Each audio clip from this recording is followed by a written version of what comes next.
Hello and good evening. It's 3 weeks ago that we had the last Swis and John show. Thank you very much for holding tight and waiting for a new episode of the Swis and John show.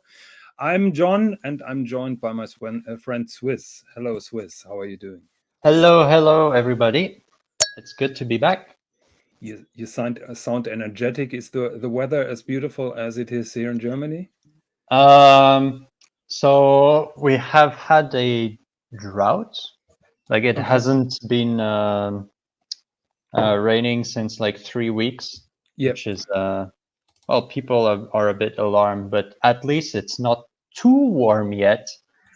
People might know that I hate when it gets too warm. When it's above 25, I'm basically dying on my chair. But today was okay. We are having some clouds, and it's pretty nice. We have some wind, which is very important to stay fresh. So and the weather is really nice right now. Very good. Yes, it's also not too warm here and also dry. So it sounds that it's pretty much the same. So yes, let's enjoy the summer as long as it's not too hot, I would say. Yep. So Swiss, let's start with the first topic before we welcome some viewers in the comments.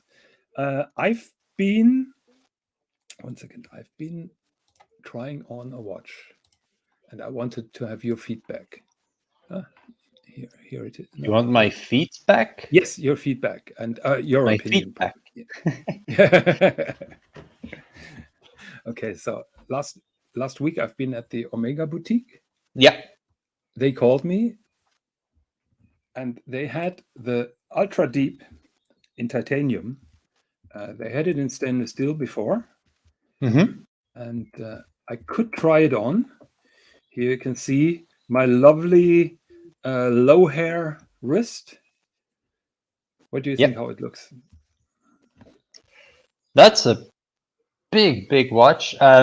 When it came out, they had it very quickly in the Geneva boutique, and I was able to try like all the different variants of the Ultra Deep. Mhm. I have to say, I really love this watch. I really love it. I love in general, I really like the Planet Ocean line collection from Omega. As you know, I even have one, a Mhm. smaller one. I really like, I don't know, the look of it. The Obviously the big thing is that it's huge, right?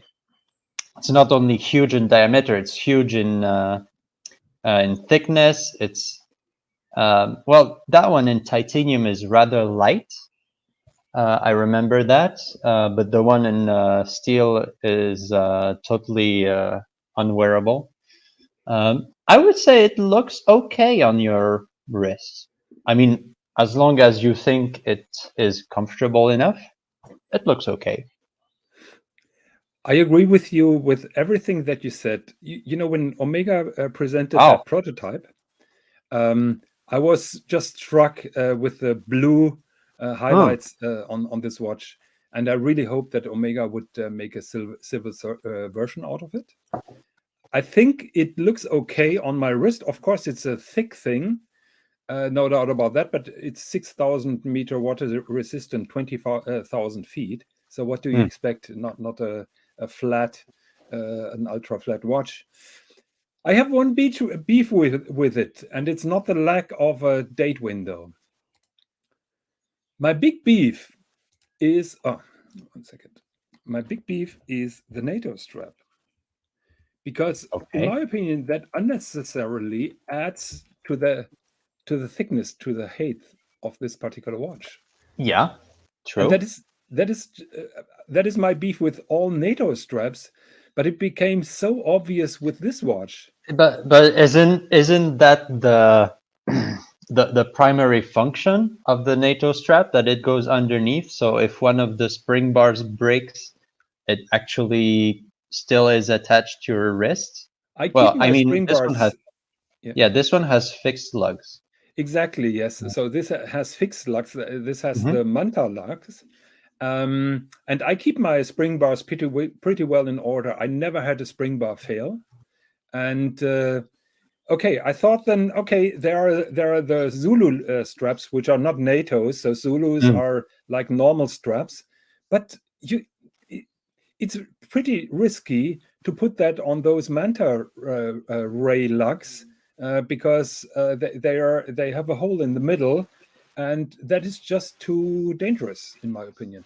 So you have to have the NATO strap, and sorry, it is just too thick with those 2 layers of NATO strap. Yeah, I mean, sure, yeah. But I think it's absolutely gorgeous. I love it. I love it. What is a little bit cheap is you see that blue stripe on the NATO? That is a kind of sticker. That is not woven. That is a kind of a silicon sticker. And okay, I I see what you mean. Yeah, I have no idea how expensive that strap is because you have to buy the new strap, and then those titanium parts are not removable, as far as I know. So it's going to be a bloody expensive strap, and then those stickers, don't know. But overall, I really like the watch, but it has one flaw that makes me just pass. Someone in the chat says you need ultra deep pockets. Well, it's not that bad. Come on, it's 13,000 yeah, it's not euros. that bad. Let's be honest. It's it's rather a good price for what you get. Yeah, definitely something that will stick out, you know, at a watch gathering or whatever. I mean, I love it. If you love it, that's good. Look, it's slightly bigger than a James Cameron. It has the same price, but it doesn't have a metal bracelet. But the case is in titanium. Yeah, and it's 50% more water resistant compared to a James Cameron. So yeah, I'm really mixed in my opinion about this watch. Yeah, I really like it. I mean, probably if you can buy this watch, you can afford like a few $100 more to make a custom strap. Just yeah, but the problem is like. let me check it. Or can you, are you on your computer? Maybe you try to show the punters the Manta Ray straps while I keep that. Oh, I don't know if I can. You can't. Okay, I close the screen and I'm just trying to find Omega Ultra Deep Manta Lux. That should be it. Images. Yes, here we go. Here we go. Here we go. Open in new tab. I'm almost there, Swis. Yep. You know that I'm a slow mover. Okay. Here you can see the Manta Ray lug. So it is a fixed lug with a little hole in the middle. And when you're having it on a NATO strap, that is okay because there are 2 layers going underneath and between that. But with 1 layer, I would feel a little bit uncomfortable. Yeah. Yeah, I totally see what you mean. Yeah, Manta Lux again. Okay. So didn't the Marine Nationale had the same feature? The Tudor FXD. Yeah. Yes, I think it has similar lugs. I'm not sure if they're entirely closed now. Oh, good question. Let's check that. 1 second. Tudor FXD.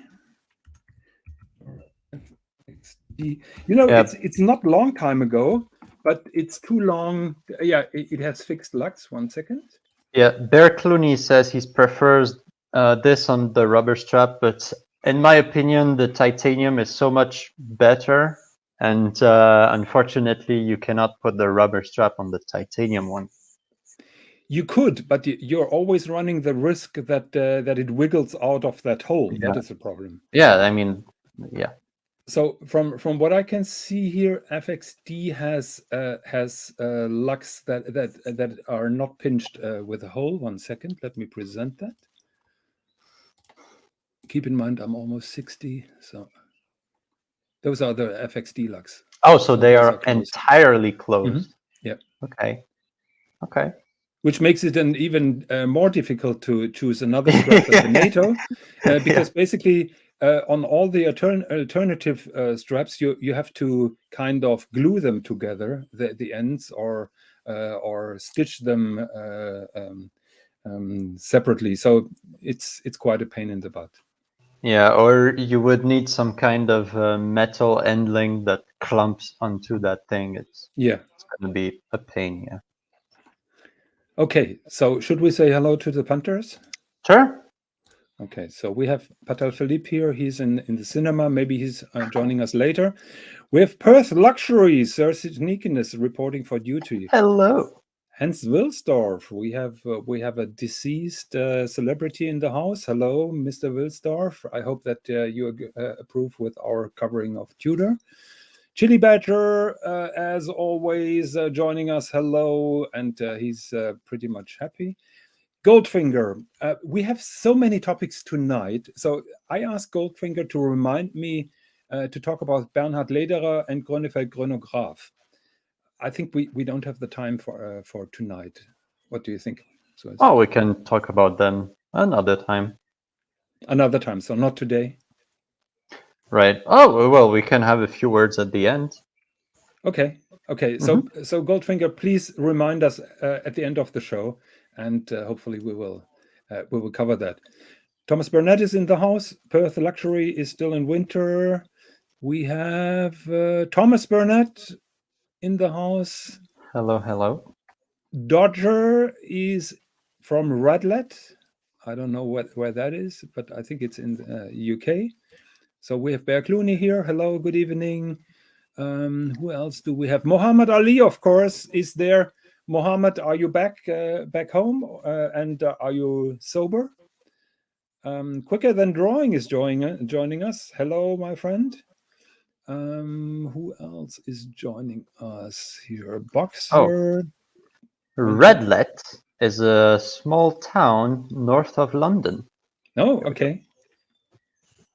So Muhammad Ali says he misses Perth. I do as well. I hope that we are doing a show one day again. Okay, so should we go to the next topic then? Let's go. Yeah. So let me share the screen. And the title of the show of today was it's all about the passion and Handwerkskunst. And I had some conversations with my friend Russ about Handwerkskunst watches.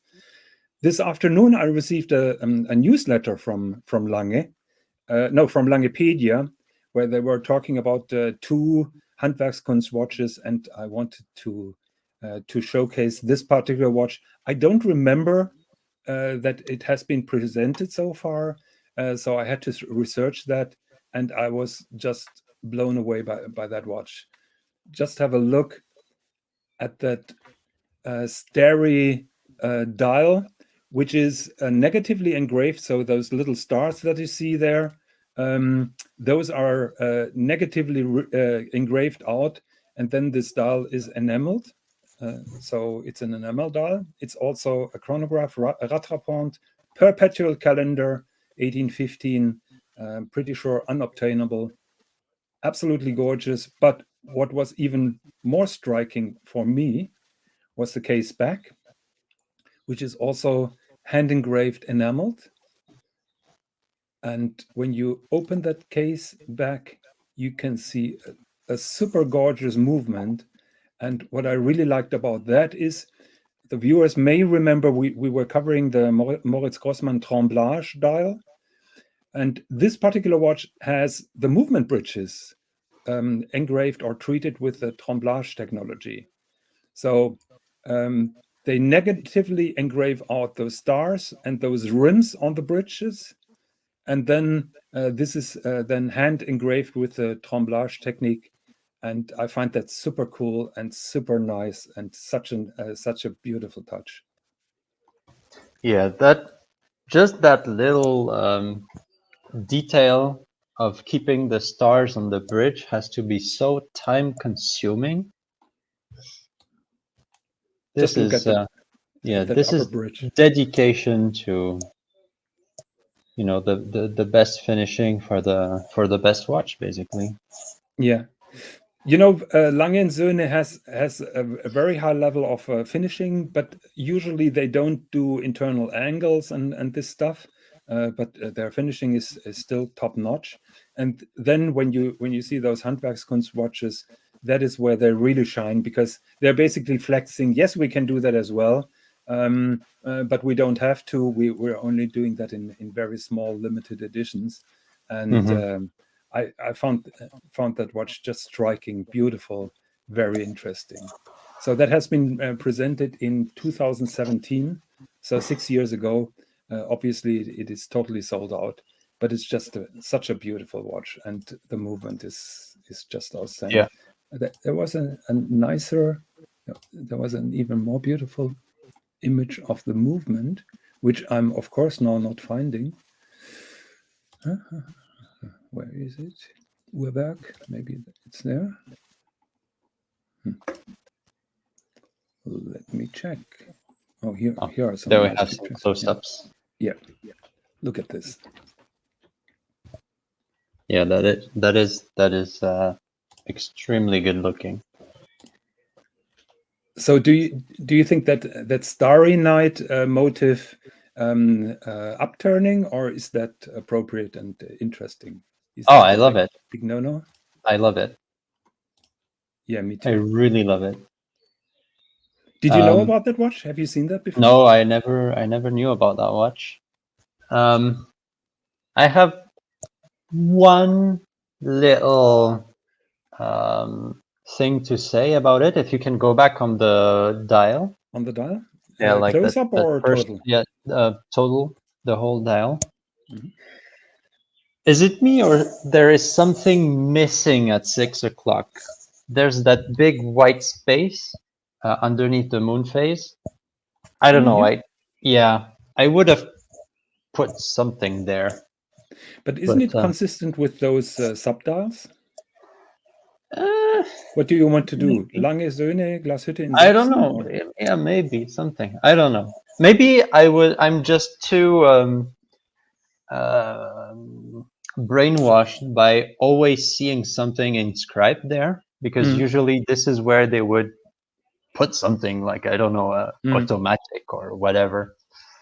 Just having it left blank seems empty, but maybe everyone else feels it's much better this way. But I think the dial is so nicely done. You can see that except for a tiny part of the 11, no of the numbers have been cropped by the 10 is also cut. Yeah, slightly. I mean, come on. Yeah. But I think the balance of the front of the watch is so powerful. I think this is amazing. Do you know which is the favorite watch of the Lange & Söhne CEO, Wilhelm Schmidt? Nope. There you go. It's that this one, the Tourbillon Handwerkskunst. Yeah, Lange 1, Tourbillon Handwerkskunst. He said in an interview that that is his favorite piece. Did it always have that small seconds at 8?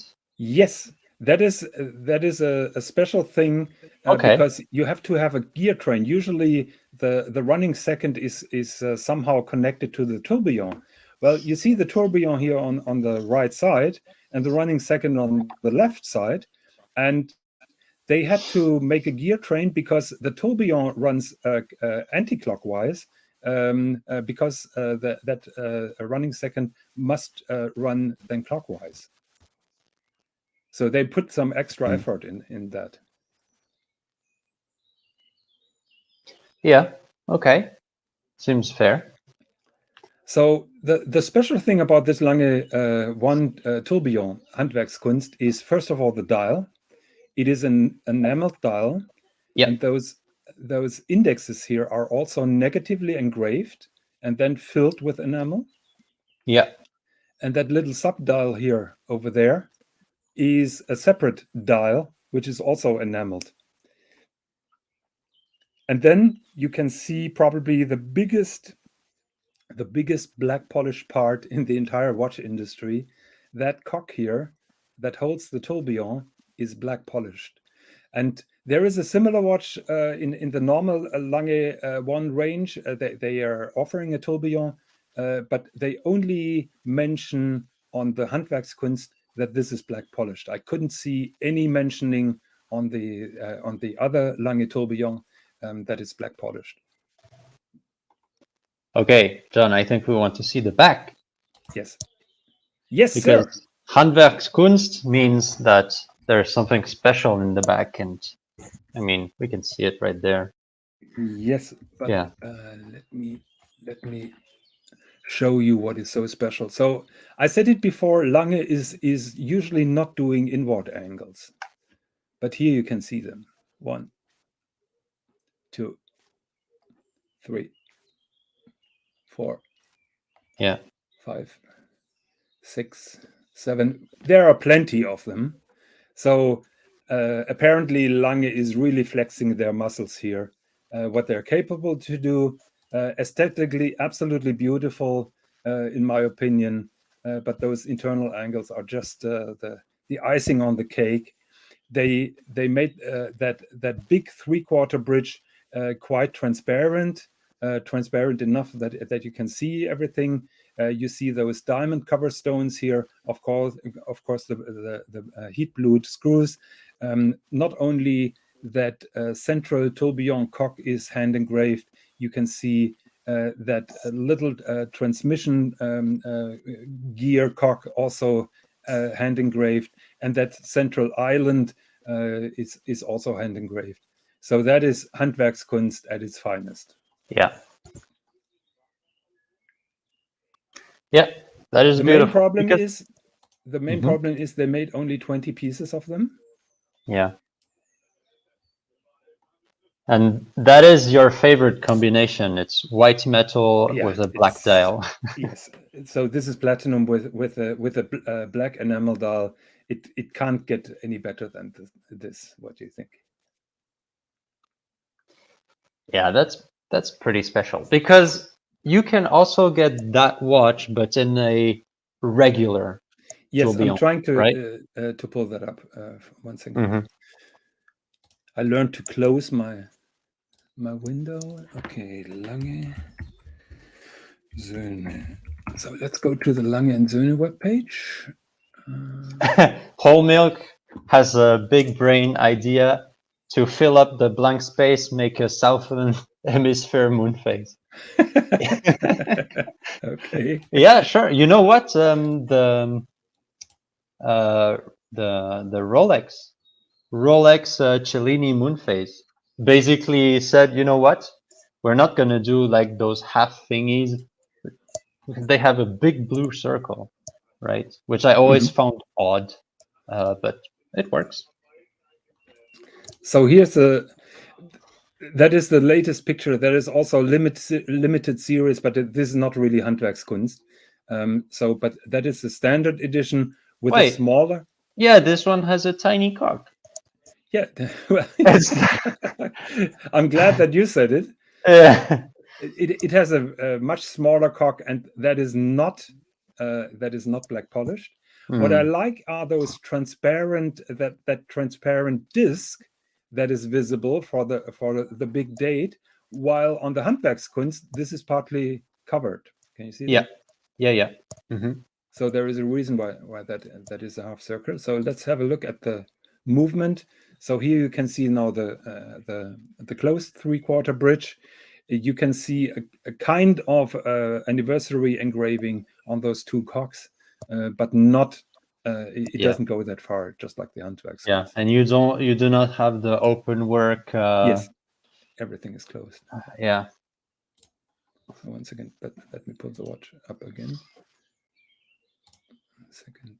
Where's the movement again? So something like this Handwerkskunst would also be like totally unobtainable. So I think it was around 200,000 euros when it was presented, I think 10 years ago. The last auction was like $500,000 US. Damn. Impressive. but they're really difficult to find. It's almost 1/6 of that Omega that sold for. Yes.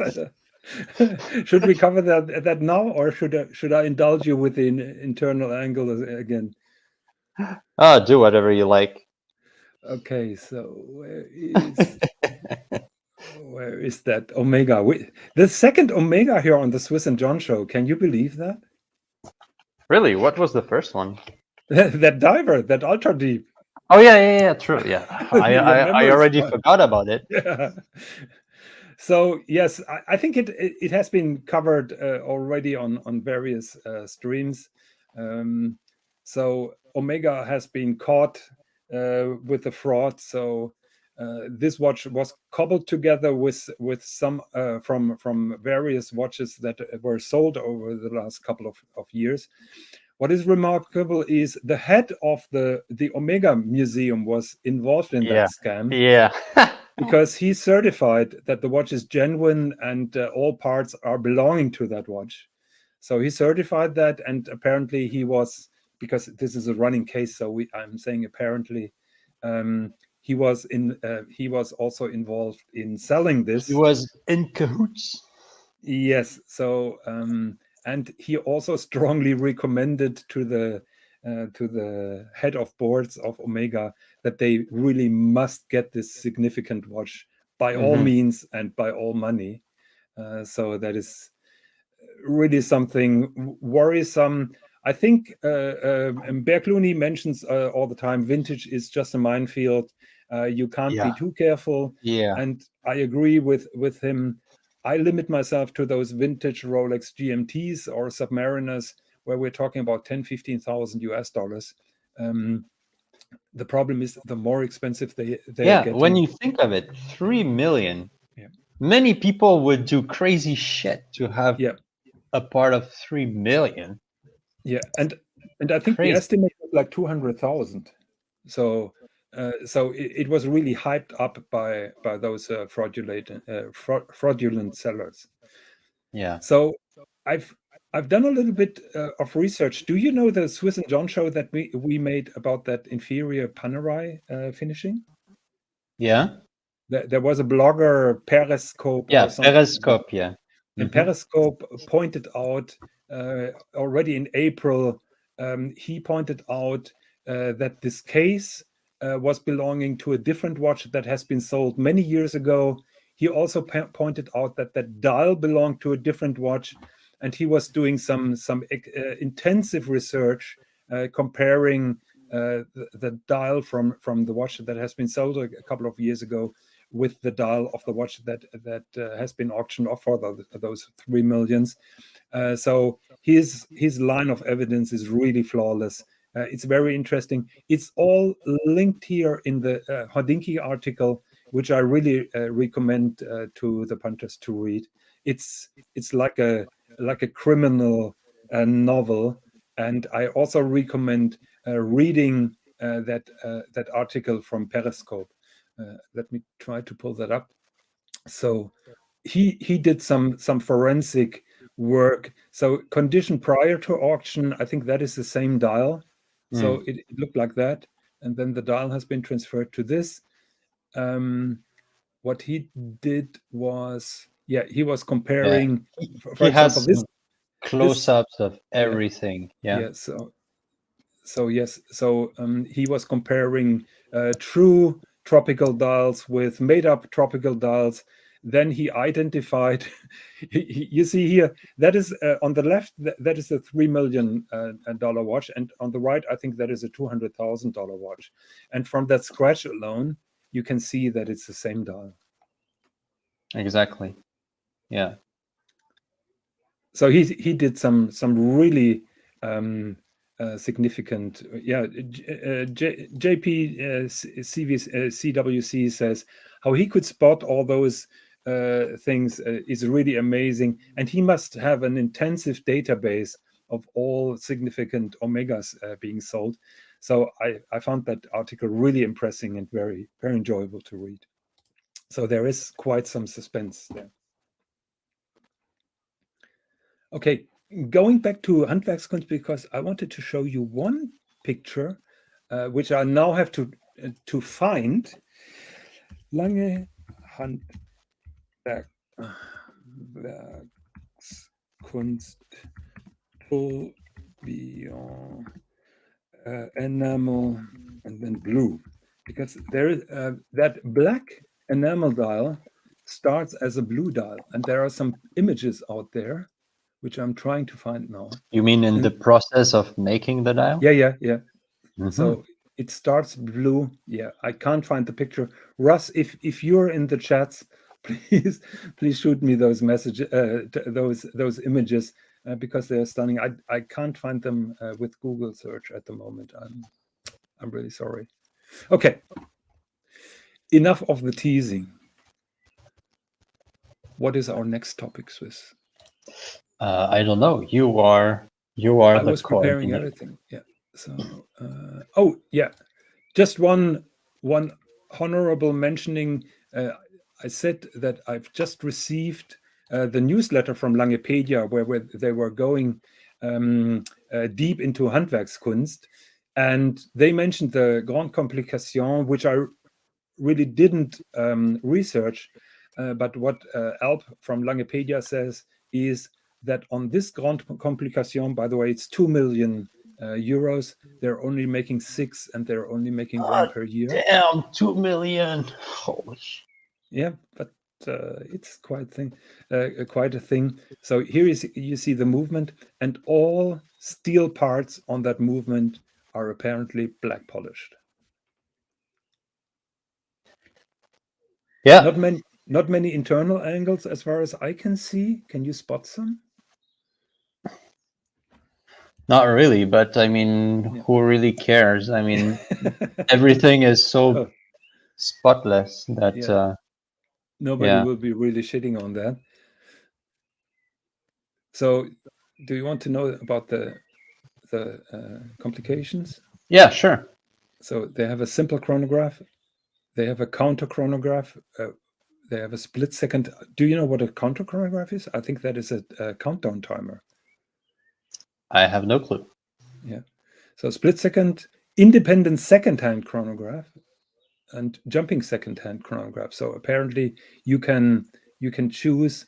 Yeah, you have like 5 different function of chronographs. Yeah. So you can choose if you're using the center second counter or a small second counter. So then it has a simple calendar, perpetual calendar, moon phases, and equation of time, of course. Yeah, of and then course. striking complications: alarm, quarter repeater, half quarter repeater, 5-minute repeater, minute repeater, passing strike. So it's grande sonnerie and petite sonnerie. Yeah. That is very impressive. Do you know the dimensions of the watch? Oh, it's bloody big. 1 second. I think it's like 48 or something. It's like the ultra deep. The problem Maybe even bigger.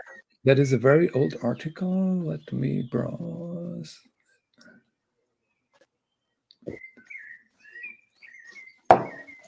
Okay, let me go to Lange, but they didn't have a movement picture even.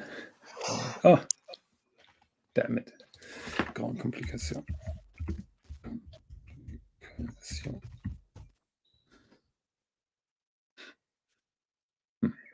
Okay.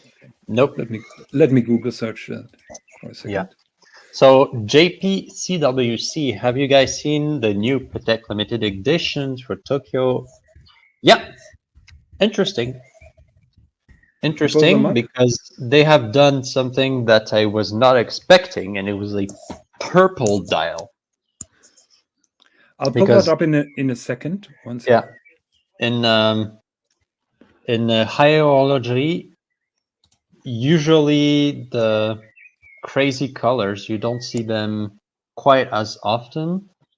Blue and green and light blue have been a thing now, but I was not expecting purple.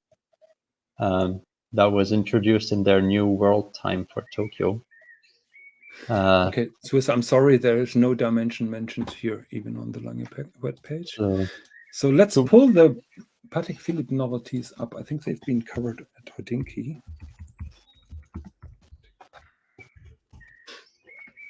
And I think they only covered 3 of them. They didn't cover the ladies' watches. 1 second. Present. Share screen. Window. Okay, let's go. So the first thing that they presented was that perpetual calendar, chronograph, rattrapante, minute repeater. Yeah. That's going to be expensive. That is very expensive. I think prices have not been published yet, so I'm not sure. Yet it's already sold out. Yes, and they're calling it now the quadruple complication. The previous one was just triple complication. Really? Yes, so now they added the split second, which was not there on the previous model. Well, I'm going to be bad mouth and say that it doesn't have a tourbillon, so it's a piece of shit. Well, you're free to express your opinion. I find that trend to those code 1159 lux quite remarkable. I like that. I really like the case of the watch. Mm-hmm. I hate those 3 apertures at 10, 12, and 2. Passionately. They can do better than that. Come on. Yeah. But I hate even more that etching on the case back. Yeah. Yeah. That is really hilarious. It looks a little bit like Grand Seiko. Not shitting on Grand Seiko, but Grand Seiko is doing this crap as well. Yeah. Here we have beautiful now watch. we have a minute repeater world time with a city map of Tokyo in enamel cloisonné. How is that? That's pretty nice. I like that. And once again, I like the case of the watch. Very nice. Yeah. Again, pierced out lux, just like on the previous one, but a different case. But you can see the pierced and out has lux the here. Clou de Paris all around. Mm-hmm. I like it. Very modern. It's it's modern. And of course, it has Tokyo here on the top in red because the exhibition is in Tokyo. What I really like is on their high-end world timers, they have this reminiscence of that vintage hour hand, which is so much nicer than that loop observatory hand that, for example, Jamie Opulence's world timer has, which I really hate passionately. So I don't like that magnifier hour hand, but here they made it right. Yeah, and it doesn't say Darwin on the city ring. So for a change, yes. It's definitely an inferior world time. Oh, okay. So here we have a world time with the plum dial, the plum colored dial. Yeah. And there is a new complication. Do you know which one it is? It's like an eggplant dial. They call it plum. Yeah. It's called plume. Plume. So what is the special thing about Tokyo? Tokyo is here again written in red. Yeah. You have here the Japanese flag at noon. Oh, that's what it is. Okay. Yes. And you have a pointer date, which you didn't have before on the world timer. Okay. That's pretty good. I think that is very neat. I think this is a kind of crystal hand with a colored top then. So they're trying to make it as transparent as possible. Yeah. So I think it's a neat touch. I don't like the plum colored. I'm very honest. I think it's okay. I think it's very weird to have it on the stitching. If you look I'm not engaging in any stitching discussion. But other than that, I think it looks good. Yeah, Holmberg correctly says it took them 70 parts to make that date complication. Patek claims that. 70? 70. Okay. Yes, and they also introduced 3 ladies' watches, but I think we are not going to cover those because time is running. All right. All right. So what Do we do have we have? There we go. What do we have? Hermes H08. Hermes H08. Actually, I'm a big fan of the Hermes H08. I really like it because Me it too. is just instantly recognizable.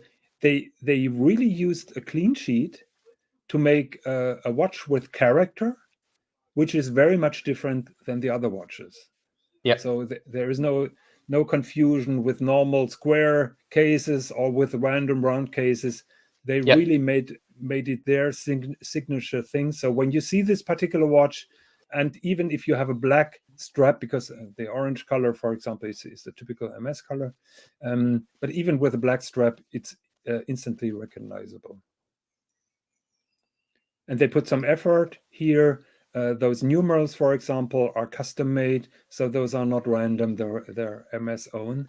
And now, for the beginning of summer, they're making the H8 now with a fiber case, which unfortunately is not carbon fiber composite. This is fiberglass composite. The case. Really? Fiberglass? Yes. So the bezel is titanium, but the case is fiberglass. You mean the same thing I have inside my walls? Kind of, yes. I don't know how your walls look like, but that is fiberglass composite with some elements that make it a little bit darker and smokier. So they claim. Okay. But it's Why not? fiberglass. I so want this in carbon fiber composite. Yeah, like forged carbon or woven fiber. Yeah, forged carbon. Yeah. But But it is. I like it. I like it, and there are those parts of the case that are like PVD coated or DLC coated or blackened. It looks very very nice for the summer. Very nice summer watch. I have a question. Were they slightly inspired by the new Patek Calatrava, which also came in those exact three colors? Good question. I would say they put more effort than Patek Philippe in their watches, because that glass fiber composite case is at least putting some effort, while Patek Philippe basically just used the same case, made it in steel, and put some blue or yellow highlights on it, and bumped the price $10,000. Yeah. So I would say Hermes put some effort into that. And you and I know that the development of those watches doesn't only take how long is Watches and Wonder now ago? 2 months. So it would be impossible like that Hermes took inspiration. It was more of a fun question. Yeah. No, but I think it's an important question, because we often forget how long those watch projects really last. So from the prototype to the fine tuning with the production, to the discussions with the suppliers, to the final end production, photography, marketing, and everything, it takes at least 1-2 years to introduce such a model, I would say. So JPCWC says cheap and nasty. Nasty, that's your opinion, but Hermes is not cheap. Maybe they're nasty. And Chili Badger says, I'm going to create a watch made of discarded bubble wrap and old crisp packets. Be careful, because Hublot might have done this already. You might get in trouble. Yes, maybe you use some paper coasters from the bar that you're just visiting and create a case of that. Would you really buy a Chanel or Hermes piece? Yeah, sure. I would. I'm totally in love with the H8, and I'm saving at the moment for a big piece, but I really would love to have one. Fantastic summer watch, very light. So can you guess the price? Around 7,000. Yeah, 7,000 euros. I think the standard one is like 5,500. Yeah. So they're charging you a premium for the ceramic bezel and for the fiberglass composite of 1,500. Yeah. And I mean, if you're really interested, you can find them with a slight bargain on this secondary market. So It's not that easy because Hermes no? is shifting their distribution to boutique only, Ooh, which means no discounts. stingy motherfuckers. Yeah. So getting more and more difficult to find Hermes with Yeah, I discounts. think in a few years we will have to buy a Birkin bag so we can have the Hermes That would be funny. That would be funny, yes. So Chili Badger tells me that my plan for a new case material doesn't work because all the coasters are soggy. Damn. Okay, so what do we have more here? Yeah. JP was talking about the fiberglass being cheap and nasty. Yeah. I don't know. Yeah, I mean, it is what we use for some very basic usage, like wall isolation. That's why I was talking about that before.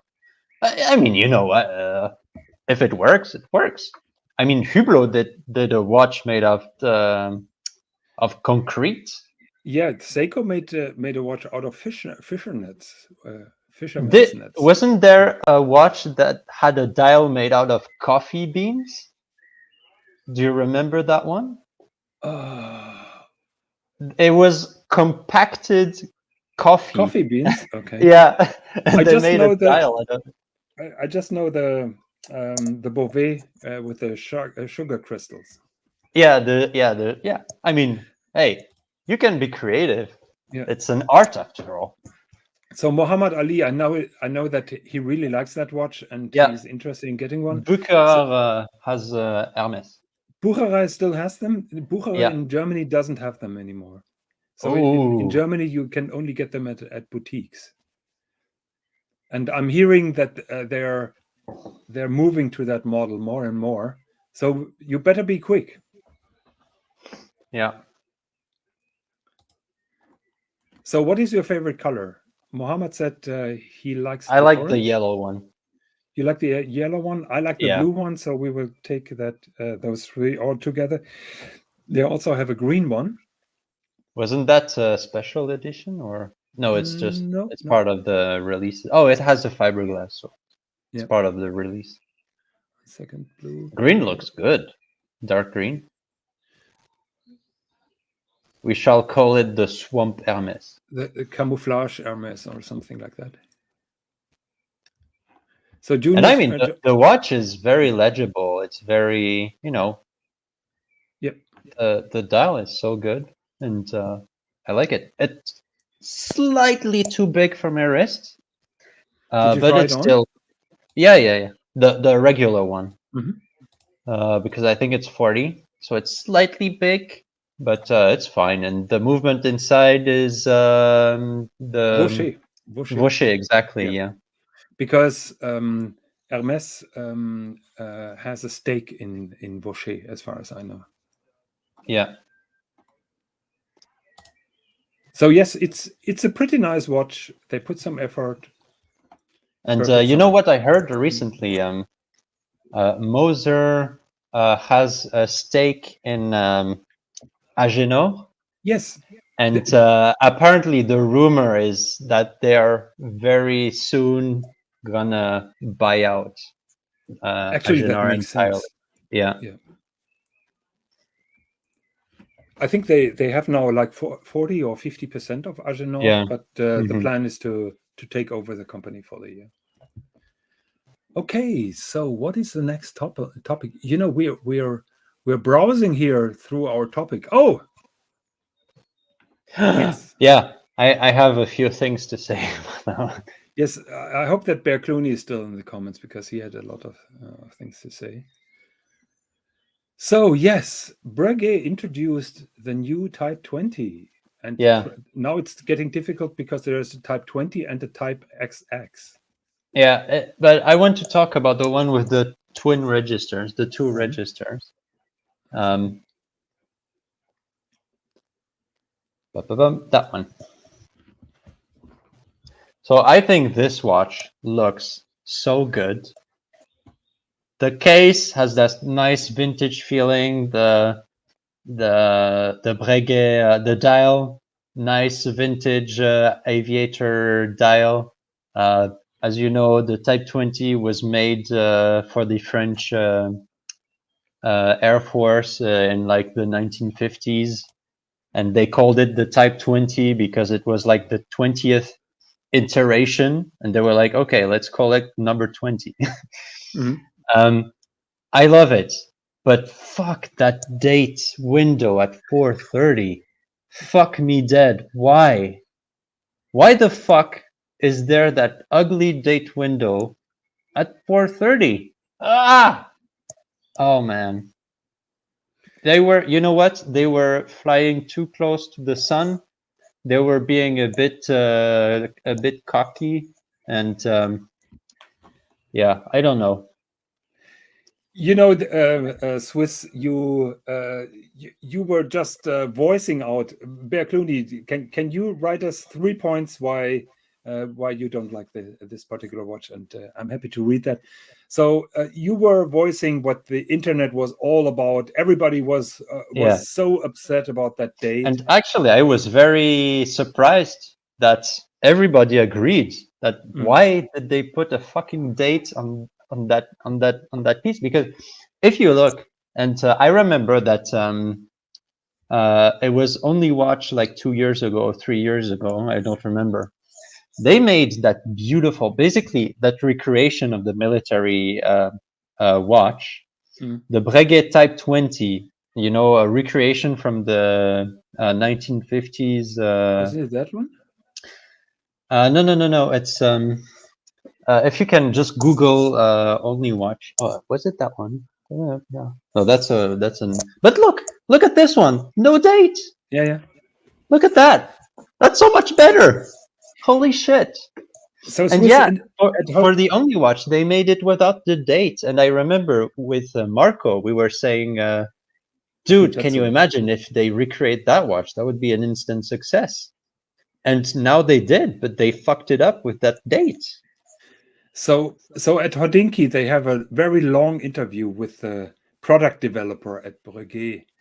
And I think he's Italian, and he's defending the decision. So he said, our research prove that without a date, our market chances would be significantly slimmer. Oh, come on. That is their reasoning, that they had to have that date.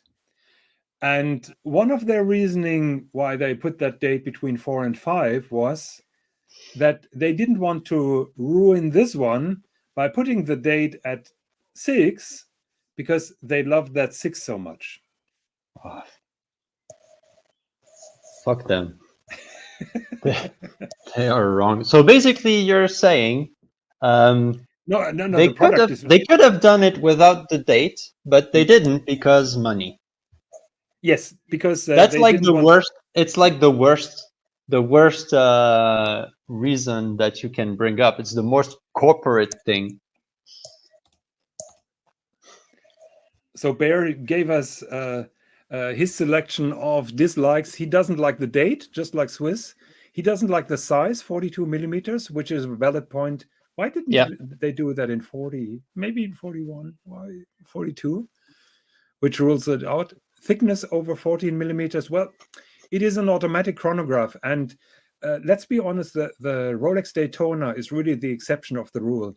That movement is really bloody flat, and it works well.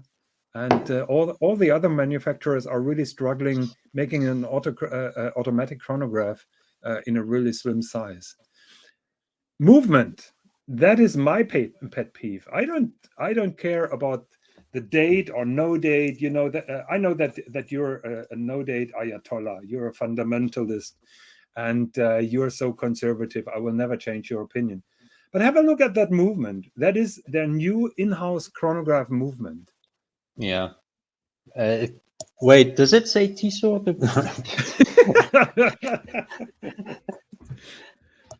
Yeah, it doesn't look that impressive, to be honest. It, It's not.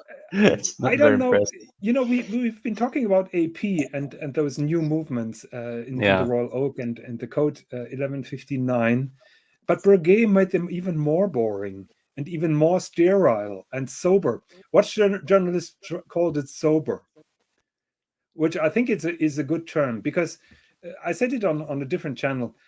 The movement looks like it was drawn by a computer, it was cut out by a computer, it was finished Oh by a my God! computer, It's and the it was first. assembled.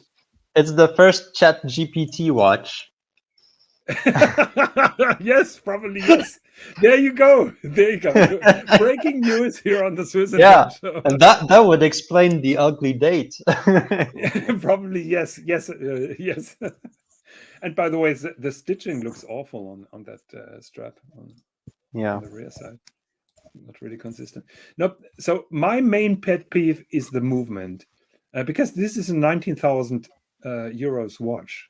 So this is not cheap, and it's in steel. So I find that movement shocking. Something else that I don't like, you haven't mentioned that. I don't like that green gloom. I think it's okay. Okay. I like Yeah. the fake patina much more. I prefer the other one. I'm not that fond of fake patina. I think it's a bit too gimmicky. Okay, but now here comes. So the previous one Yeah. was, in my opinion, the perfect Type 20. There is Yeah. no That is reason a to good. change. That is a good watch. Yes, there's no reason to change anything. I think that was 39 millimeters. It was thick as Fike, admittedly, Mm-hmm. and that Lemania 137 movement had a cam lever, so it didn't work so smooth when you pushed the chronograph. But in my opinion, they nailed the dial. Everything is absolutely perfect here. Even that green loom. Well, it just looks greenish here on that picture. The Okay. loom is really white on this. I had Yeah, that I watch. was messing with you. Yeah, no. It's a fair point. You know what I really liked on that watch, and I remember when it was shown at the Basel exhibition. I think Mm. I told that story before. IWC introduced the new Mark 12 pilot's watch with the JLC movement. Mm. So when I was at IWC, I immediately ordered that Mark 12 because the Mark 11 was not available. So the Mark 12 was breaking news with the JLC movement. I immediately ordered it from my IWC guy. Then we moved over to Breguet, and they showed us that. And I fell in love with that minute counter here. That Yeah. thick, almost pear-shaped minute counter. I really like that so much. I really like that dial. In my opinion, it's a perfect watch. Look at those hands. Those are slightly syringe hands. Look at the modern hands now. Those, I don't know, those triangle where you can poke an eye out. It's just not Mm-hmm. good anymore.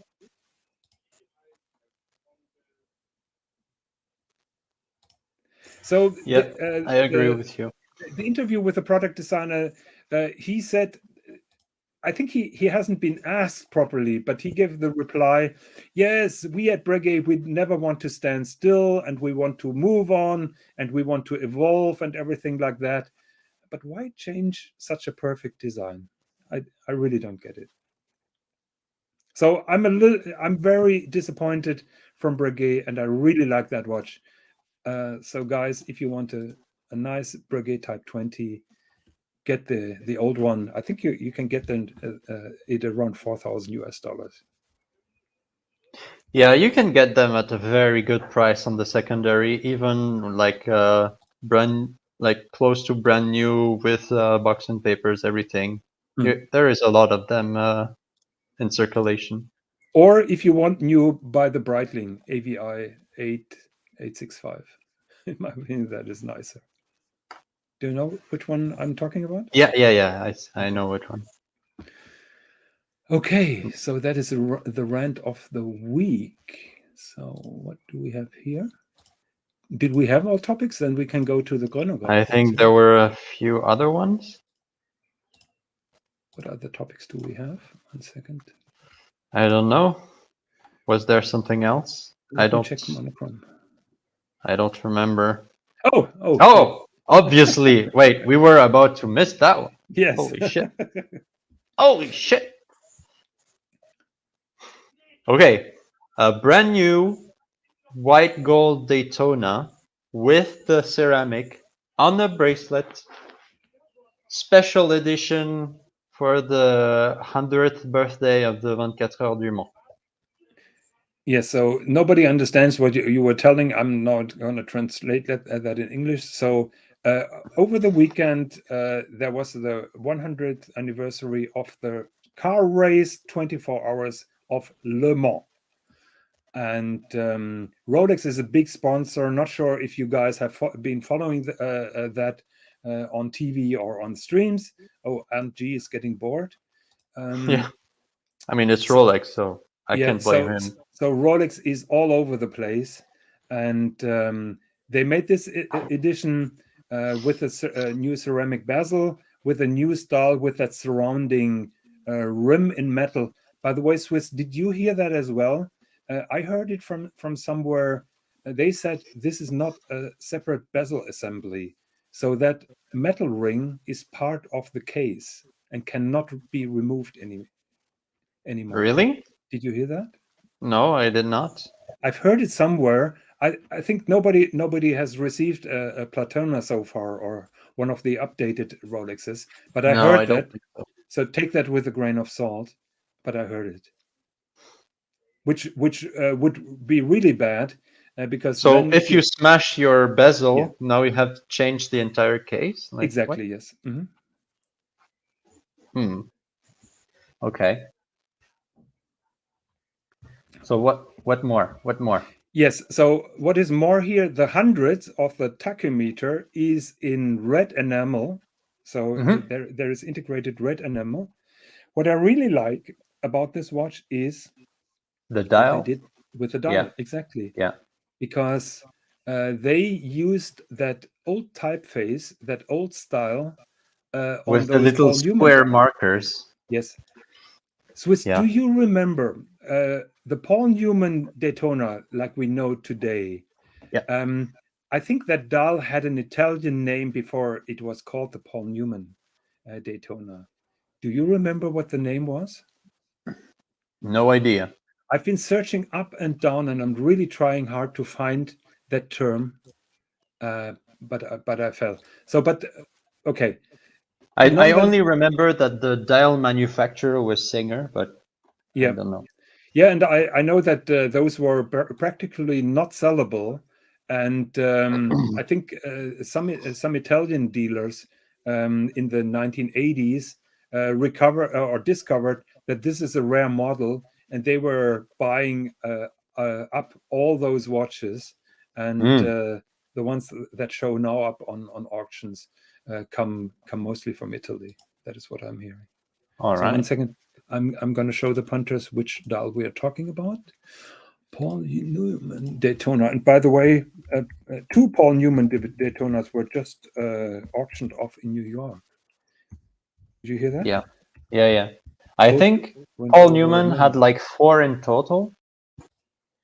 He had 3 Daytonas that were gifted from his wife, and 1 that was gifted from Rolex themselves. Yes, and it has the 24-hour engraving even on the case back. Yes. 1 second, let me present that. Share screen. Okay, here we go.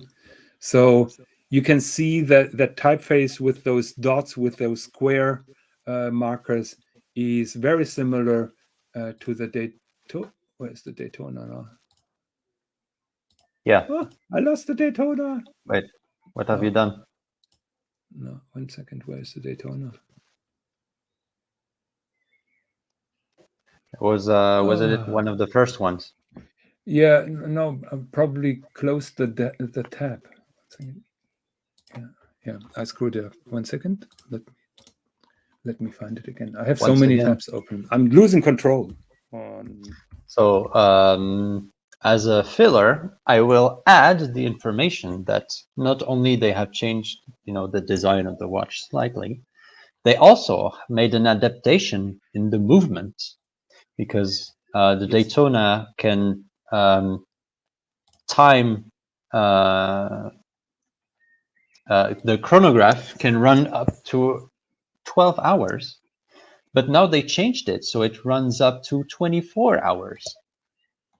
And the hour sub counter, it goes now up to 24 if you look carefully.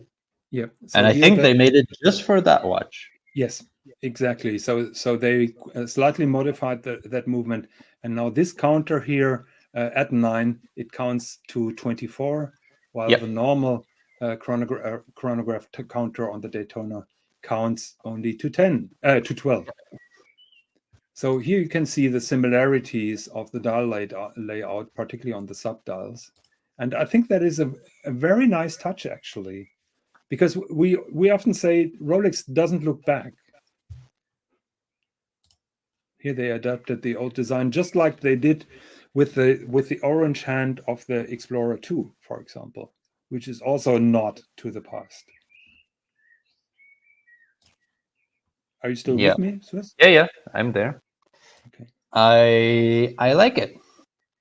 Yeah, here you can see the highlights. Again, that beautiful fonts on the subdials, the 24-hour counter, and that red 100, which has a red ceramic inlay. And now, what they did also, just like the Platinum Daytona, transparent case back. Yeah. And I've been yesterday. I've been on Archery Luxury, and I've been questioned. What do you think about the movement? Does it look okay? Does it look ugly? And I said I can't find anything wrong with it. So to be honest, I think it looks very nice. Yes. I know that so many people, like they shit on it, like really hate that feature. I think it looks okay. I was thinking even the same with Tudor. Remember when Tudor did it with the Black Bay? I think the first one to have that was the ceramic, and it had an open case back, and everyone was like, why would you show such an ugly movement? And I was thinking, well, why not? It's not that ugly. I mean, it's not a Lange movement. But, let's be honest. It's not a high-end finishing, but it's something. It's good looking. Yeah, I think it's totally okay, and I think even the normal Datejust movements, three-hander movements, are not really. You don't have to hide them, and there is a company that makes those transparent casebacks for all kind of Rolexes. So you don't have to shy. In my opinion, what shines here with those chronographs, platinum and white gold, and by the way, those are the only ones that received the transparent caseback so far, is the solid gold rotor. I'm not sure if it looks that nice when you have a steel or a tungsten rotor, and I'm not sure if Rolex is willing to gold plate such a rotor. No. They will not gold plate anything. It has a golden screw. Why is that? Can you see that golden screw? Yeah, that one here. Yeah. Don't ask me why that is gold plated. Or do you think it's golden? I don't think so. No, it has to be plated. Yeah. Okay. So, big question. Is this for 1 year only? Good question. I think that will be the speculation, and that will drive prices up for those who get one to crazy heights. So maybe the 100, the red 100, is only there for this year, and then later the white gold will have a normal bezel. How about that? Probably, maybe, yeah. Or they just discontinue it. I think Junior Johnson is spreading here fake news. The Daytona was originally called Le Mans. I never heard that. I think it is true. Really? Yeah.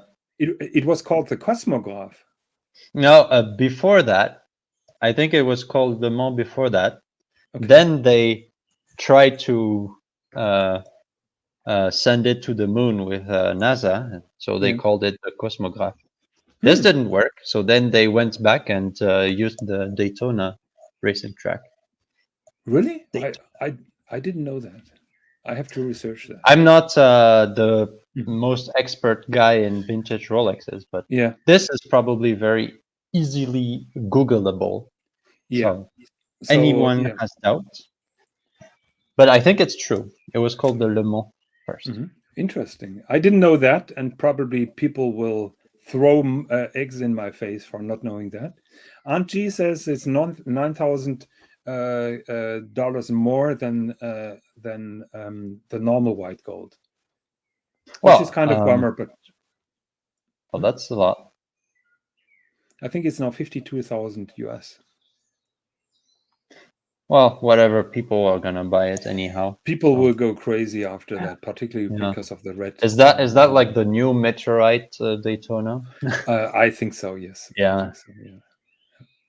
It's the new Moby Dick. 12.2 millimeters high. Okay, so Bear Clooney says Rolex chronograph was not immediately referred as the Daytona. In fact, initially Rolex used the name Le Mans in some advertisement before finally opting for Daytona legendary name. Well, it may be true. Okay, let's we're going to research that a little bit. I know that that it was not always the Daytona, that I know, because it was called Cosmograph before. Then at some point they added the Daytona line. I must check about the Le Mans if that was really the official model name. Okay, let's not stop there. So I think it was never inscribed in the watch as like never on the dial or whatever, but it was in advertisement. That I know is true. Yeah. Okay. So we are now 1 hour 15 almost there. Should we drop the link? Should we talk about Chronograph and what else was it? Bernhard Lederer? Oh, Lederer, yeah. Okay, so we can make a quick 5 minutes about those watches. Yeah. So I think we made almost an entire show about the Chronograph. Yes, and also about the Lederer. Yes, I think we talked about the Lederer when we displayed the watches from GPHG, correct? Yeah, and also when I was talking, when I met the guy at AHCI event. So 1 second, Bernhard Lederer monochrome. Amazing guy, Lederer, amazing. Yeah, you were so much in love that you almost wanted to marry him. Yeah, and I don't remember who he worked with to make the movement. I think it was Anderson. Anderson and Lederer, they worked together to make that twin escapement movement. Yes, which is awesome looking. I think that is right.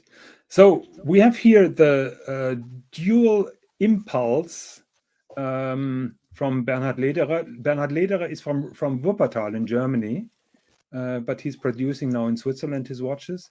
Just like Swis said, incredibly kind guy. I think he's working together with his wife. Yeah. And I think he was nominated GPHG, but he didn't win a prize. Is that correct? That is, I think it's correct. Yeah. He was definitely nominated even multiple times. So it has a double impulse escapement. Let me show you. Yeah. Here it is. This is very impressive. So what you see here is one balance wheel in the middle, but then two pallet forks with those, what is the name? What? Escapement wheel. Yeah.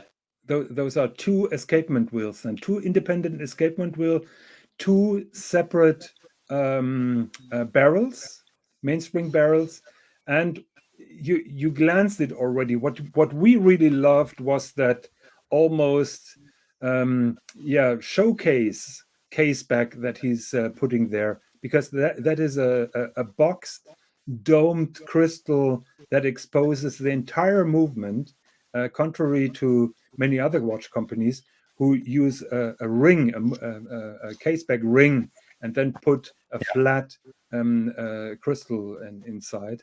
So we were totally in love with this watch because of the transparency, because of the technology, because of the finishing. I think it was like 115,000 euros or something like that. So we totally loved that. Swiss, any I more? agree. Yeah. I love it. I love that watch. It's a bit too big, but whatever. I don't care. I love it. By the way, that wheel here, that wheelie thing here in the center, I learned it from Lange, is it prevents, when you're winding the watch up, that the flow of power is stopped and that the watch basically stops. So you use this kind of thingy to prevent that when you're winding up the mainspring, that the watch stops. Just heard that. Okay, chronograph. Okay, let's go. Chronograph. Another very impressive, watch. Came out sometime last year. I think a year ago exactly. Thomas Burnett says that he saw the dual impulse met Lederer with Swiss. Wow, what a chance at the HCI show. His name is not Lederer. His name is Lederer. Lederer? It's a German name. Lederer. It's not Lederer. It's just like Lange. Lederer. Well, close enough. We're gonna try harder. So here we have the chronograph with 2 A's. Yeah, and I think Jonathan was particularly fond of that watch, especially if I recall correctly, you really liked the composition of the dial. No, No, I didn't. Oh, okay. I thought that it's a crazy mess. The Oh shit! composition of the dial. I thought you liked that. No, what I like is that negative engraving, which gives it a little bit of a tremblage feel. We know that Grönefeld, they sandblast their bridges, so I guess the dial is also sandblasted here. But I like really that negative engraving, Grönefeld, the Netherlands, just like you see here. I like that. Other than that, there is not much that I like, because in my opinion, it's just a crazy mess. This is off center. This has a different diameter. This has a different diameter. At least it's in the center. What's the point of that? And this governor that regulates a movement that we are going to talk later, in my opinion, is totally unnecessary and distracts from the beauty of the chronograph. But Swiss, you remember, you and I, we've seen the watch in real life at the Musée Rat in Geneva. And I think we both said it doesn't look that bad, just like we thought when we saw those first pictures. Is that what we said? I think. Yeah. I remember it came with a salmon strap, like made of salmon scales. Very interesting. Oh, yes. And we were wondering if that has a fishy. If it smells fishy. So, like always, the highlight here is the movement on the chronograph. It looks so good. Yeah, my god! It looks really nice. It's almost there with a Lange datograph, I would say. Almost there. Almost. What is significant on this movement is, so 1 second. You have here the subdial of the chronograph, and you have here the central counter of the chronograph. So you have those two axles. Now I turn it around, and you can see those two axles, 1 seconds. So Yeah. this is the axle of the central second counter, and that is the axle of the minute counter. Yeah.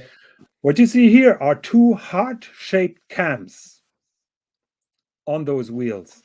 And those heart-shaped cams are important when you want to reset those hands.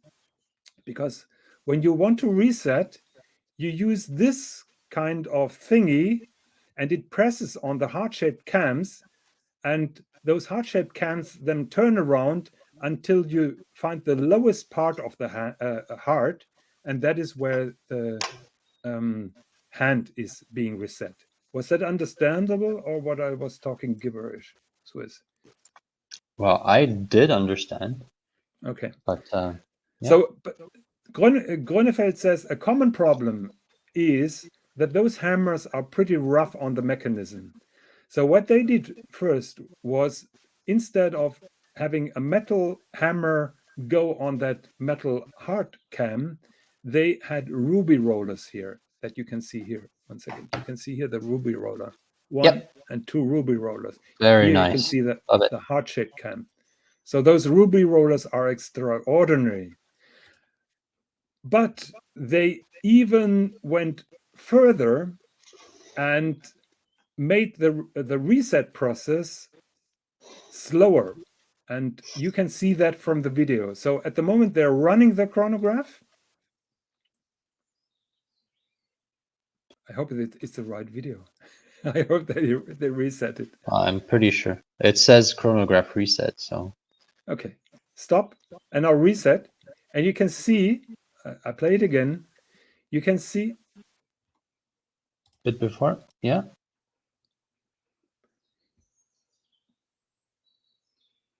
You can see that slow second hand being reset within the duration of probably 1 second. So it doesn't go tick. It slowly moves back. And you can see that thing here spinning. That thing here spinning, that is the so-called governor. That is, I think it's a coaxial. No, it is a gravity. It is a gravity regulator.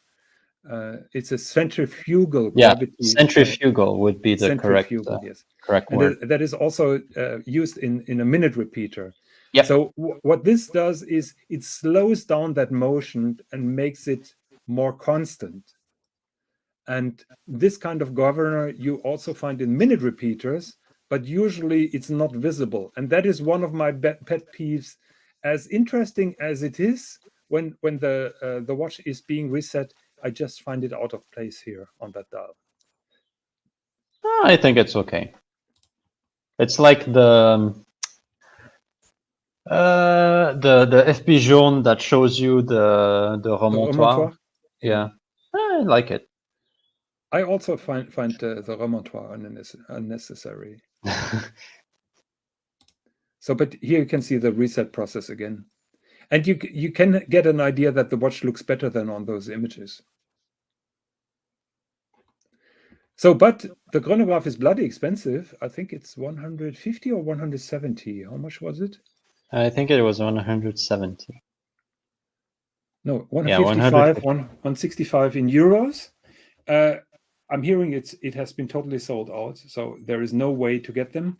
The movement construction decoration is top notch, I must say. I'm saying that as a big fan of the Lange Datograph. I still prefer the Lange Datograph. What I always keep saying is, the moment you see a Grönefeld movement, you immediately identify it because of the decoration of the bridges. That's amateur hour. So usually bridges are flat, and then you're doing the anglage at the angles, and then they you put some Geneva stripes on. Here, those bridges are carved out in the middle, so they are not flat. They're three-dimensional. The lower part is then sandblasted. Those ridges are being matte finished, and then you have the hand finished anglage still outside.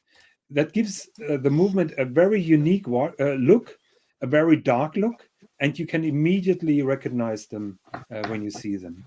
And it goes throughout the entire range. Absolutely. Mookie asks, this is watch. Okay, so yeah, I think we had that discussion, the chronograph or the Max Büsser sequential chronograph. Do you remember what our verdict was? Because the sequential chronograph from Max Büsser was in the similar price range. Yeah, I don't know, but I remember the Max Büsser won the overall GPHG awards. So the experts deemed it more worthy. What? Goldfinger is a very lucky man, apparently, and has ultra deep pockets. Yeah, but a very good taste, I must say, and balls of steel, I must say, to pull the trigger on a brand new chronograph by a small company called Grönefeld. I applaud you, and there is nothing wrong with it. I hope that you're looking forward to it, and please keep us updated. Please make an unboxing on the Swis Jon show. Absolutely. And so, Goldfinger, may I ask, did you also order a Bernhard Lederer? Wait, is that why he wanted to have our opinions? Yeah, that is exactly what I'm asking now, because he was very interested in the Lederer. Oh yeah, look at that. Look at that. So probably, oh shit. Okay. Yeah. Okay. Yeah. Ultra deep pockets. Wow. Soon, not only... soon he will ask our opinion about Simon Brett, and you know, he didn't even reply to me. Oh shit! I've engaged our friend Benjamin Chi, and he got a guy who was lucky to have a confirmed order, and he's not come back to me. Maybe I should pull the, don't you know who I am? I'm a YouTube celebrity, but I don't know. So let's see. So Goldfinger, are you saying you're also on the list for Simon Brett? Probably not. Apparently, yes. Oh shit. No, I think that was Goldfinger, I'm losing sleep tonight over your Okay, so I think those were the program points that we had today. I'm posting the link again, just in case that somebody wants to join us. Did you see some comments that we should address? Oh, I think we got everything. Let me check. Yeah, people are shitting on us for amateur hour. That goes to me. When do you have your computer ready so that I can relax a little bit? Soon. Okay, that's good. Are you getting a new one, or? Yeah, I'm getting a totally new one. It was about time. Okay, so I think, congratulations. It would be confirmed by the end of the year, the Simon Brett. Oh, Goldfinger, could you ask the question how that engraving on that Simon Brett dial is being done? 1 second, I'm trying to pull it up. We have Pythagoras theorem trying to join the show. Yes, we have ABC. Hey guys. Hey. Good evening. How are we? Oh, very good. We are almost at the end of the show, and we need some surutsu, or how do you call it? Zaratsu Polish. Fujitsu. No. Fujitsu, yes. Fujitsu. Oh, that's another good one. Fujitsu polishing. It's another good way of misspeaking Zaratsu. So, what was being discussed today? Oh, a lot. Did you miss the show? I think I did, actually. Was Actually, it maybe the new Daytona? oh yeah, Did you talk We, about we that? have breaking news. We had 2 Omegas, and we had 1 Rolex, which we usually don't do. So we went very low and very public today. So we're Yeah. losing the image of being arrogant pricks. Well, I've got to say, new Rolex releases, I I tune out of because I know I'm not going to get it Mhm. because of how unobtainable it is, how expensive it is, and probably how it looks. I think some of these watches, this new one looks nice, but some of their new designs can be a bit garish. But I would say this new Daytona has uh, some good features, but I think a bit of contrast with the subdials would have been better with the hands With the hands, against you mean? those. Yeah. Yeah. Yeah, that makes sense. But what I like about the new Daytona is that they were reminiscent of those Paul Newman Daytonas. When you look at the numerals and those square dots that you find on the dial, that is just reminiscent of the Yeah. Paul Newman Daytonas. The Red 100 we were talking, if that is only limited to this year, or if they will continue to do that. Okay, that would be interesting. Because if it's meant to be the 100th Yeah. anniversary of Le Mans, Mhm. then uh, yeah, it would make sense because that's the anniversary year. But Yeah. but they've done something very, very against the grain of Rolex, and that's showing the movement. Mhm. Yeah, we discussed that, and we both agreed that this is a movement that you can show. This is not high horology, but it's nothing to be ashamed of.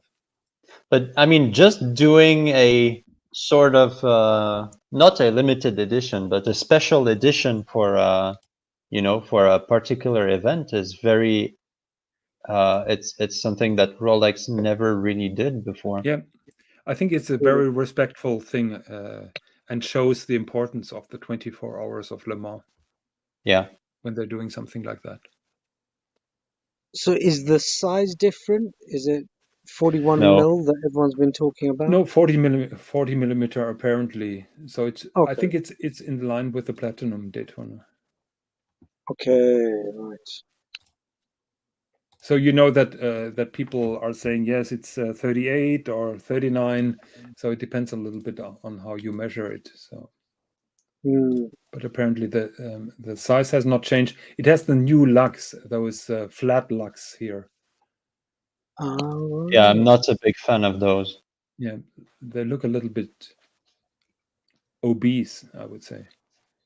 Maybe they're It more looks, comfortable. yeah. I don't know.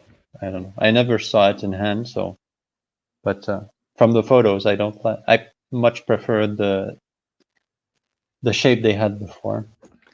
Okay, but enough of the Rolex talk. Here is the Simon Brett, that dial with that hand engraving, and I really would like to know how they do that. Well, If I she's mean, I really, think it's handmade with a chisel, and yeah, good but luck. how to achieve those square particles then?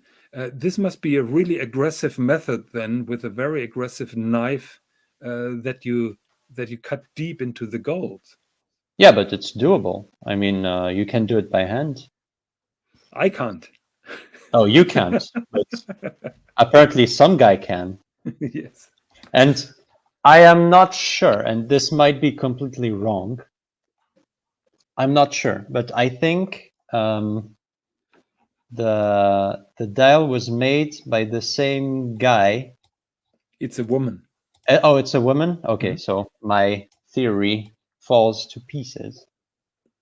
But another rumor is that wait, can you go back to the small bet? Yeah, just 1 second. I want to reply to the question, Watch Apprentice, do Rolex use bearings on that rotor? Yes, there's a big, massive central rotor. But apparently Right. those, Is it a ceramic bearing? from what it looks, is steel balls. Because in the recent one, they have been replacing those with ceramic bearings, and people Yes. are complaining because it Mhm. makes more noise, Makes noises, yes. Yeah. but it's more reliable. I don't know if they really use steel bearings, because those all are renderings, I would say. So I don't know if they overlooked that detail. Maybe they're going back to steel bearings. Maybe they use those steel bearings only with the gold rotor. That I don't know. Okay, let's go back to the Yeah. ABC. Do you have any I infos was about that? thinking about the hands. Mhm. Apparently, the hands are made by one guy and one guy only. Mhm. So I was hearing some people saying that Simon Brett has to be careful, because if he loses that guy, he cannot have the same hands anymore. Mhm. Yeah, But yeah, it's very one of the complex. most impressive watches of the last few years, Yes, yes. in my opinion. And I still don't understand my line of thought, because the first time I've seen that, it left me absolutely cold. And then I was reading, all the journalists, everybody went crazy after that watch. And then I started reading deeply, and I so much fell in love with that watch. So, You know what? That's called being smart. what does it mean?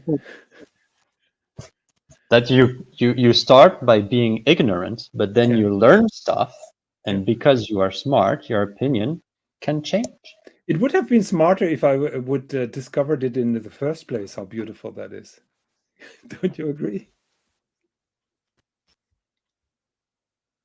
I don't know. I like my theory. Okay. Come on, There's I'm something very, complimenting you. Yeah, That's a there's something very yeah. rare FP thing. Jaune about it, isn't it?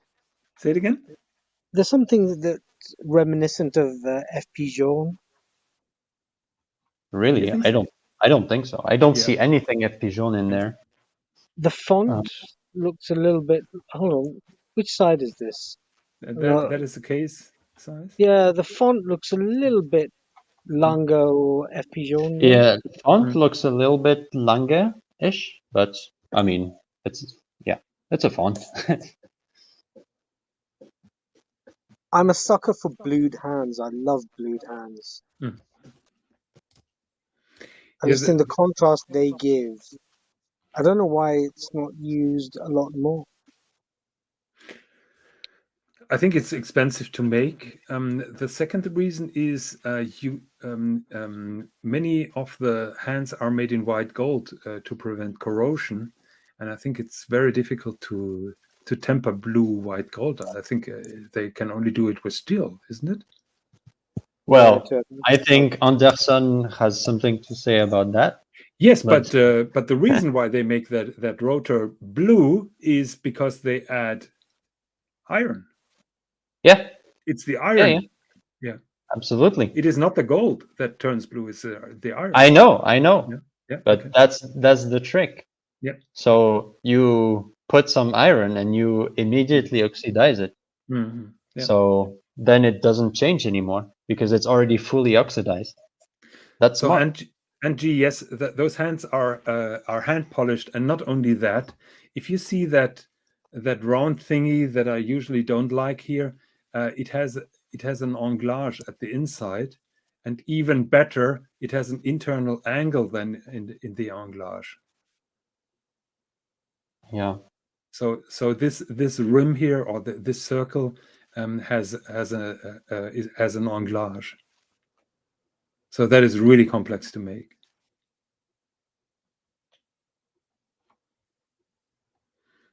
What do you think about that Simon Brett ABC? it's fascinating. And to think, how many hours did it take to finish that dial by hand? Yeah, he's Must be saying that many weeks. to finish the screw head of one of those screws, each screw is 1 hour to finish. Are they unique screws?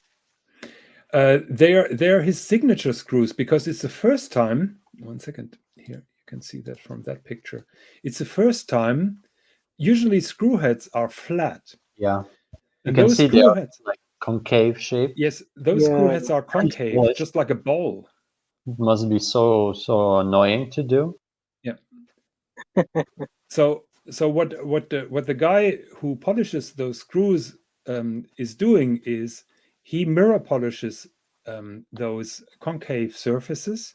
Then there is anglage here at the screw slots, and there is a flat rim on the top, and that with each and every screw. Different sizes. I like that big one here, which is not really sharp. He made it. You can see his garden in the reflection. Yeah, you can see the tree. Okay, so Yeah.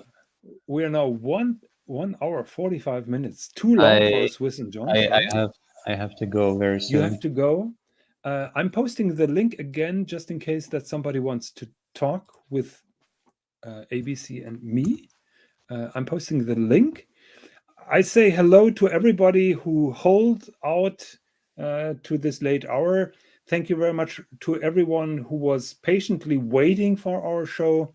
I had to delay it last weekend. I had to delay it yesterday. I apologize. Summer is coming. We all have private lives. And sometimes there are more important things to do than a watch show. Not that we don't enjoy it. Thank you very much for supporting us. Please leave us an upvote. Thank you very much for posting your comments in the comment section. Hope to see you very soon, maybe in 1 week or 2 weeks. And I'm running the trailer. Thank you.